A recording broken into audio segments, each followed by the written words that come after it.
चाहिए। India versus Netherlands अब हम यहाँ पे प्रीव्यू करना है। यहाँ पे A lot has been said in the press conference, और यहाँ पे मैं सबसे पहले उसकी थोड़ी बात करना चाहता हूँ क्योंकि सितांशु कोटक जी आए थे। भाई ये जो हवा बन गया है ना इस टाइम पे अभिषेक शर्मा के around, people genuinely need to chill. भाई क्या हो गया भाई? इतने उनसे क्वेश्चंस पूछे गए कि अभिषेक शर्मा का फॉर्म यहाँ पे अच्छा नहीं आ रहा है, क्या उन्हें कुछ बेहतर करना चाहिए, क्या उन्हें कुछ डिफरेंट करना चाहिए। सबसे पहले तो उनसे ये पूछा गया कि अगर आप अभिषेक शर्मा की फॉर्म की बात करो तो यूएसए और पाकिस्तान दोनों के कोचेस ने आके ये चीज बोल दी कि उन्होंने स्पेसिफिकली प्रिपेयर करा था अभिषेक शर्मा के लिए, एंड दोनों मैचेस में आपको रिजल्ट देखने को मिला कि वो जल्दी आउट हो गए। तो उनसे क्लियरली ये चीज पूछी गई कि अगर लोग स्पेसिफिकली प्रिपेयर करें तो अभिषेक शर्मा को कुछ डिफरेंट करना चाहिए क्या। उन्होंने यही बोला कि भाई ऐसे टाइप के जो प्लेयर्स होते हैं, पहली बात तो सब चिल डाउन, काम डाउन यहाँ पे, एंड ऐसे टाइप के जो प्लेयर्स होते हैं जो कि हाई रिस्क हाई रिवॉर्ड वाला स्टाइल ऑफ प्ले रखते हैं, इनको हमें थोड़ा बैक करना चाहिए। भाई बिल्कुल सही बात है। मैं तो उस दिन का वेट कर रहा हूँ जिस दिन विराट कोहली हमारे कोच बनेंगे और फिर कोई ऐसे सवाल पूछ के दिखाए उनके सामने क्या उन्हें कुछ डिफरेंट करना चाहिए, आंखों से घूर दिया अगर और उसके बाद कोई अभिषेक शर्मा पे सवाल उठा के दिखा दे भाई। Sitanshu Kotak is too sweet. मैं तो कह रहा हूँ युवराज को बना दो भाई। हाँ युवराज ही फेल देगा। युवराज 8 फीट का तो बंदा वो घूर देगा, कौन क्या कर पाएगा भाई। पर ये एक्चुअली में आप देखो ना तो मैं फैंस की बात करना चाहता हूँ कि भाई इतनी टेंशन मत लो यार। जिस दिन अभिषेक शर्मा चला तो सिंगल हैंडली गेम जिता रहा है और किसी प्लेयर की जरूरत ही नहीं पड़ेगी। भाई देखते हैं, मतलब no jinxing, no more thoughts on this. In fact काफी लोग ऐसा सोचेंगे क्या हमारी टीम चेंज हो सकती है। यहाँ पे सितांशु कोटक जी ने आके कह दिया कि हम लोग कुछ खास एक्सपेरिमेंट नहीं करने वाले, एंड वही कि अगर आपको हेयर एंड देयर एक बॉलर अंदर आ गए, एक बॉलर बाहर चले गए, जैसे कुलदीप यादव अंदर आ गए थे, अर्शदीप बाहर चले गए थे, हो सकता है इस मैच में अर्शदीप अंदर आ जाए और कुलदीप यादव बाहर चले जाए, तो इससे ज्यादा आपको कुछ बहुत ज्यादा चेंजेस देखने को नहीं मिलने वाले। रेस्ट को लेके कह रहे थे लोग कि बुमराह को रेस्ट करना चाहिए क्या। अबे भाई वर्ल्ड कप पे भी तो ये तो क्यों ट्रिगर कर रेज भाई, मैं जिंदगी में सिर्फ एक चीज से रेज बेट हो सकता हूं, जब कोई कहे कि बुमराह को रेस्ट करना, that's nothing else I can raise नहीं। और अगर मैनेजमेंट नहीं सोची ना तो सर आप लोग भी हाँ मत डालो दिमाग में अपना ये आइडिया। गलती से बुमराह ने रीड कर लिया, रात को इंस्टाग्राम चला रहा है बिस्तर पे लेट कर। वैसे पीठ टाइट तो हो तो रही है, थोड़ा दर्द तो हो तो लोग कह रहे रिस्क की जरूरत है जरूरत, बट यहाँ पे कमर तुम्हारा एक बार कोटक साहब ने कह दिया कि इतनी कुछ जरूरत नहीं पड़ेगी उनको। एंड अगर हम लोग ट्रेनिंग सेशन की यहाँ पे बात करें थोड़ी सी, तो यहाँ पे केवल 7 ही प्लेयर आपको दिखे थे ट्रेनिंग सेशन में, क्योंकि ऑप्शनल ट्रेनिंग सेशन था। करेक्ट, मैच डे ट्रैवल करके भी आ रहे हो, भाई इतना कुछ होता नहीं। तो यहाँ पे आपको सूर्य कुमार यादव, कुलदीप यादव, अर्शदीप सिंह, वॉशिंगटन सुंदर, तिलक वर्मा, वरुण चक्रवर्ती और रिंकू सिंह देखे थे। ओके अब यहाँ पे हमें स्पेसिफिकली क्या देखने को मिला है, कुलदीप यादव की स्पेसिफिकली फील्डिंग ड्रिल्स हुई थी।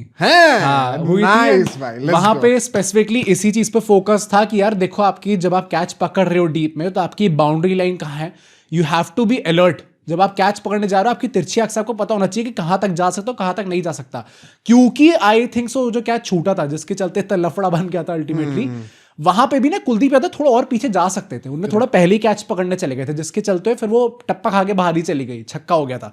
तो यहाँ पे ये हमें देखने को मिला है। एंड तिलक वर्मा और गौतम गंभीर का काफी डीप डिस्कशन हुआ है कि ये नंबर 3 पे एंकर ना बहुत आए बहुत गए हैं और एक से तो मेरी बनती भी नहीं थी। अगर तूने हरकत दोबारा कर दी बेटा ऐसे मुक्के मारूंगा। नहीं तो बात स्पेसिफिकली यही हुई है कि how they can open the areas on both sides of the pitch, कि स्कोरिंग एरियाज जो है मैं दोनों साइड पे। वॉकी टॉकी लगा रखा है क्या वहां पे, कुछ सुन भाई मैं तो जर्नलिस्ट थे ना, जर्नलिस्ट सुना है क्या वहां पे? भाई सुना ही होगा, इतना तो पता चल ही जाता है। वो नेट्स में वहां बातें कर रहे हैं। नहीं तो प्लेयर से फिर बात भी तो होती है। अच्छा तो इतना तो यार इतना क्रेडिट तो देना चाहिए इन लोगों को, हम लोगों को।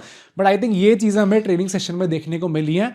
ओवरऑल हम लोग और क्या एक्सपेक्ट कर सकते हैं? भाई देखो मैं एक चीज और यहाँ पे कहना चाहता हूँ कि जो आज हाईलाइट होने वाली है ना, वो हमारा मैच नहीं है, वो है पाकिस्तान और नमीबिया का मैच। वहां डिसाइड है। सिर्फ एक स्पॉट रह गया सुपर 8 में जज करने के लिए, बाकी 7 के 7 स्पॉट फिक्स हो चुके हैं। एंड उसमें सरप्राइज ऑफ कोर्स ऑस्ट्रेलिया गई, जिम्बाब्वे आई है। तो आई एम होपिंग नमीबिया जीतती है। पूरी सपोर्ट रहेगा, आप लोग का पूरा सपोर्ट रहेगा, प्रेडिक्शंस भी करेंगे आगे जाके। बट मोर और लेस मैं ये कहना चाहता हूँ कि क्या अगर हमें इस मैच में एक डिस्कशन पॉइंट मेरी तरफ से होगा, अगर हमें कॉन्टेक्स्ट परमिट करता है। कॉन्टेक्स्ट से मेरा क्या मतलब है, मान लो कि इंडिया ने ऑलरेडी 200 रन बना दिए, या फिर मान लो चेजी से 100 रन की है, और अगर हम लोग के पास टाइम बचा हुआ है, तो क्या हम अक्षर और रिंकू को थोड़ा ऊपर प्रमोट करके थोड़ा सा गेम टाइम दे दें पिच पे? वो मतलब तिलक वर्मा को भी ओनली परहैप्स सॉफ्ट स्पॉट, मैं वीक भी नहीं कहूंगा, soft spot in this batting lineup. मतलब अगर हम लोग ऊपर से नीचे तक चले तो इस टाइम पे अभिषेक शर्मा तो चलो ओपन ही करेंगे और उनको तो जरूरत भी इस टाइम पे रन चाहिए होंगे।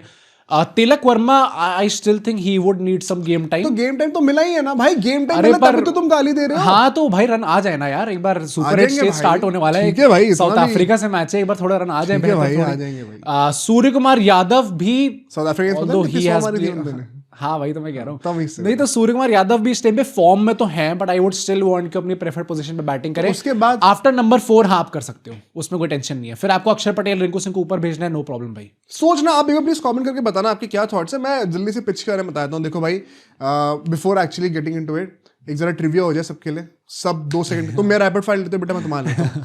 इंडिया और नेदरलैंड्स आज तक एक T20 मैच खेले, कितनी बार जीते कौन? एक ही मैच खेले हैं। तो भाई इंडिया जीती होगी। बट ये तो बहुत आसान था। तो अब हम ओडीआईस की बातें करेंगे। 3 ओडीआई भी खेले, उसमें से इंडिया कितनी बार जीती है? 2।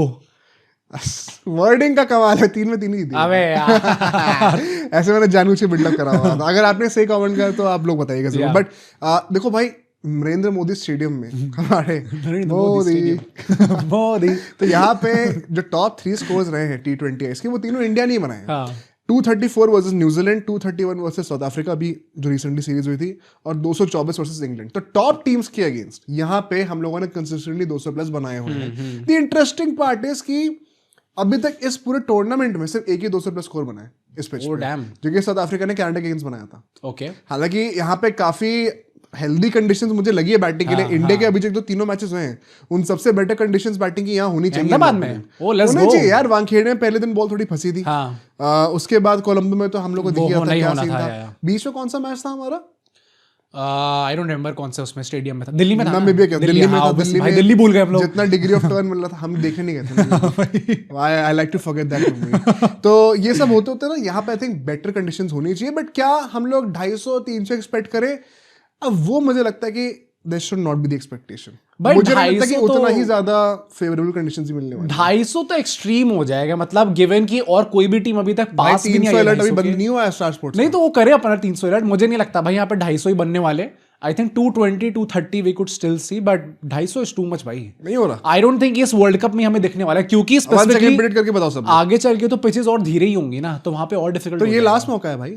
हाँ, हालांकि जिम्बाब्वे से भी मैच होगा, वो शायद चेन्नई में है, लेकिन चेन्नई में वैसे हालांकि अच्छी प्रैक्टिस हो रही है। Let's not take Zimbabwe lightly right now. भाई कुछ भी हो सकता है। ठीक है। तो टॉस जीत के तुम्हें क्या लगता है क्या करना चाहिए? भाई I would say bat first, try तो एटलीस्ट आप करो कि 300 बनाओ। हालांकि ड्यू फैक्टर बहुत करारा दिख रहा था भाई। न्यूजीलैंड साउथ अफ्रीका वाले मैच में कितनी गीली हो रही थी बॉल। हाँ भाई कोई बात नहीं यार, नीदरलैंड के सामने, प्लस फाइनल यहीं पे है। अगर हम लोग बाई चांस टॉस हारते हैं, हमें बैटिंग पहले करने का मौका मिलता है, तो we should be prepared. Good preparation. या तो आप यहाँ पे कर लो, वैसे भी आप क्वालिफाई कर ही चुके हो, कोई फर्क नहीं पड़ता। सेकंड और फर्स्ट आओ, वैसे भी हम लोग फर्स्ट ग्रुप नहीं पड़ता। तुम्हें लगता है वॉशिंगटन खेलना चाहिए? तो लेट्स टॉक अबाउट दैट। ये एक प्लेइंग इलेवन का चेंज हम बात करते हैं। आप सब्सक्राइब भी करो अगर आपने वो चीज नहीं करी, change that. Rinku versus Washington सुंदर। भाई I think you could actually see Washington, मतलब यार एक इंटरेस्टिंग थॉट तो है, क्योंकि यू वुड नॉट वांट कि वॉशिंगटन सुंदर खेलने आए तो डायरेक्टली एक इंपॉर्टेंट मैच में खेलने आएंगे ही क्यों? मतलब अभी नहीं पता ना। Where would you change him? भाई अगर आगे चल के पिचेस जेन्युइनली धीरे हो जाती कहाँ कराओगे? तो कुलदीप आएंगे ना, फिर वो तो हमें दिखेगा प्रोटोटाइप श्रीलंका वाले। हाँ, पर would it not be better कि हम लोग वॉशिंगटन ले आए? आपकी बैटिंग डेप्थ भी प्रॉपर मेंटेन रहेगी, पेसर्स भी आपके पास रहेंगे, बॉलिंग ऑप्शंस भी आपके ज्यादा एक्सट्रीम हो जाएंगे। देखो अगर आप मेरे से पूछ रहे हो तो मैं तो वॉशिंगटन को खिलाऊंगा। हाँ, मुझे लगता है कि Rinku has been very inconsistent with the bat sadly, although in saying that जब भी हमारी फील्डिंग वर्क करेगी, किसी ना किसी का पेट खराब हो जाना चाहिए, किसी ना किसी की उंगली पे चोट आ जानी चाहिए, ताकि वो सब्स्टिट्यूट अंदर आ, वो तो हम कर लेंगे। हाँ वो हो जाता है, उसकी कोई टेंशन नहीं है। बट मुझे ऐसा पर्सनली लगता है कि राइट नाउ वॉशिंगटन सुंदर का, अगर आपको लास्ट मैच याद भी हो, 4 ओवर लगातार डाले थे यहाँ पर, और क्या बॉलिंग करी थी बंदे ने, जस्ट एड्स अनदर डायमेंशन। अगर रिंकू बैट से परफॉर्म कर होता ना, तो मैं एक एक्स्ट्रा बॉलर की बात ही नहीं करता, because then that is not required. Dubey has been really good, but क्योंकि वो नहीं कर रहे तो maybe try this also. मतलब मुझे ऐसा लगता है, ऑल्दो अगर नहीं चेंज करते हैं ना, मुझे कोई शिकायत, मुझे भी वही लगता है कि अगर वो लोग रिंकू के साथ भी जा रहे हैं तो भी आई काइंड ऑफ अंडरस्टैंड, क्योंकि Rinku is also a part of the playing 11 भाई। एंड मैनेजमेंट अगर ये सोच रही है कि हमें एक्सपेरिमेंटेशन नहीं करना, for a change, for a change, मजा आ गया। हम तो सब सपोर्ट में ही है ना, तो कोई प्रॉब्लम नहीं भाई। रिंकू भी खेल रहे हैं तो बहुत अच्छा परफॉर्म कर रहे हैं, हम तो यही चाहते हैं। But what about the predictions? Arshdeep और कुलदीप का मुझे लग रहा है फिर से स्वैप होने वाला है। हाँ, आई थिंक ये that is probably going to be the only change, क्योंकि यहाँ पे हमें कुलदीप की जरूरत पड़ेगी नहीं। स्पेसिफिकली अगर बाद में ड्यू पड़ जाती है तो वी वुड नॉट वांट कि कुलदीप यादव बॉलिंग करने के लिए आ जाए। प्रेडिक्शंस के लिए क्या लग रहा है? प्रेडिक्शन अभी करनी है, प्रेडिक्शन स्कोर में करनी है? नहीं, स्कोर के लिए कह रहा हूँ। आई थिंक अराउंड 220 के आसपास यार। 220? हाँ, पहले बैटिंग कर रही है इंडिया। आई थिंक सो, करनी तो चाहिए, अगर नहीं आई तो फिर चलो डिफरेंट स्कोर, डिफरेंट बात हो जाएगी, बट अगर बैटिंग पहले करा आई थिंक 220 to 230 इसके बीच में। चलो तो फिर मैं 230 to 230 प्लस कर देता हूँ। ठीक है, आप भी बताना आपको क्या लगता है बैटिंग में कौन चल रहा है भाई? Last word. अभिषेक शर्मा क्या चल सकते हैं? Finally. I'm going with Abhishek Sharma भाई। My man, I trust him. Yeah. I am also backing Ishan Kishan once again. मुझे लग रहा है कि I'm also ईशान किशन। नहीं, क्योंकि भाई अरे तुमने क्या कहा था? अभिषेक टॉप स्कोर होंगे, नजर लगा दी। मैंने क्या कहा था? ईशान किशन टॉप स्कोर होंगे। जिस दिन अभिषेक शर्मा मारने पे आ गया ना, वो एक ही मैच में कवर अप करेगा। वाह यार, आप नहीं बच रहे तुम, कोई बात नहीं। कोई फर्क नहीं पड़ता उससे। ठीक है भाई, मुझे लगता है ईशान किशन भी चलने वाला। आप लोग बताना, आप लोग क्या लगता है कि कौन सा प्लेयर चलने वाला है?